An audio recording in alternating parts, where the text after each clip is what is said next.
All right, now let's bring in former NASA astronaut Clayton Anderson. So, Clayton, you have been on 2 space missions. Good to see you. Can you give us a sense of what the astronauts are feeling as they orbit the Earth right now? Well, first tell Mark that if he's on top of the rocket, it shakes a lot worse than the building did. Okay. But what they're doing now is, they've had a really long day. So I haven't seen their timeline, but I'm guessing that they're doing some things, but getting ready to wind down a little bit. One of the first things they have to do is get into an elliptical orbit that's a period that takes 24 hours to go around the Earth. And that will give them time, as Mark said, to do the testing that they need to do so desperately before they make that burn to go toward the moon. So, they're now getting used to zero G. 3 of the 4 have been there before. Jeremy from Canada, Jeremy Hansen, he's probably enjoying his first taste of microgravity. And I imagine they'll have a meal somewhere in there and then just some quiet time to relax. It's really hard to go to sleep after you've had such an invigorating day. Absolutely. The adrenaline is pumping.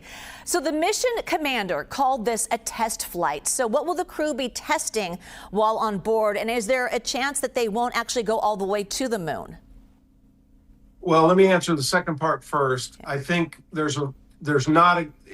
if they make that burn, they're going to go to the moon and they have a free return trajectory. So if nothing happens after that burn and it's successful, they will just go behind the moon, they'll make a figure 8 and they'll come back to Earth.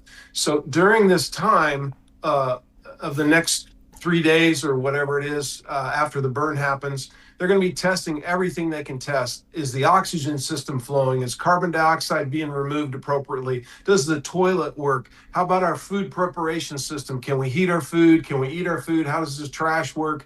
How's the exercise device that they designed just for this mission or these missions? How does that work? They want to know everything and they want to wring it out as much as they can because this is a test such that when they go back to Earth, everybody's going to be working on fixing anything that went wrong, such that when Artemis III happens and then Artemis IV, we have a much better confidence level, a higher confidence level that things are going to work for us. Certainly a checklist to settle in. So there is a lot of history being made on this mission. Certainly it's traveling farther than the Apollo mission, and the crew has the first black astronaut and female astronaut to go on lunar missions.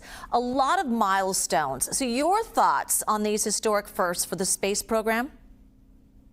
Well, I think it's good. The focus in the world today is on diversity, inclusion, and those things, and that's all good. But I think kids should just look and say, hey, I can do this. It doesn't matter who I am, where I'm from, what I've done. I mean, holy cow, I'm a small town kid from Nebraska who got to spend 167 days in space. And that's what we want. We want this to be inspiring for every young person on the planet that they can do great things. And hey, kids in America, man, look what we do here. It's pretty awesome. As you watch the countdown, what was going through your mind? How are you feeling? You've been through this before, but it still must be exciting.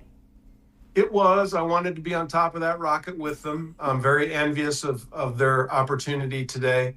I prayed. I worry that everything goes safely, and it needs to go safely. This is a dangerous business we're in.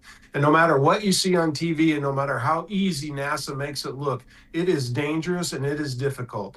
And those are the things that we have to keep in mind, that these crew members accepted the risk to go on this mission, to understand it's a test mission, but they're building for the future. And they've said it many times themselves that they're there only to start the ball rolling, and they want the rest of America and the future people of America and the world to carry on the torch. So it's pretty exciting stuff, man. I'm pumped, and I wish I was there. Clayton Anderson, thank you so much for your insight. Appreciate it.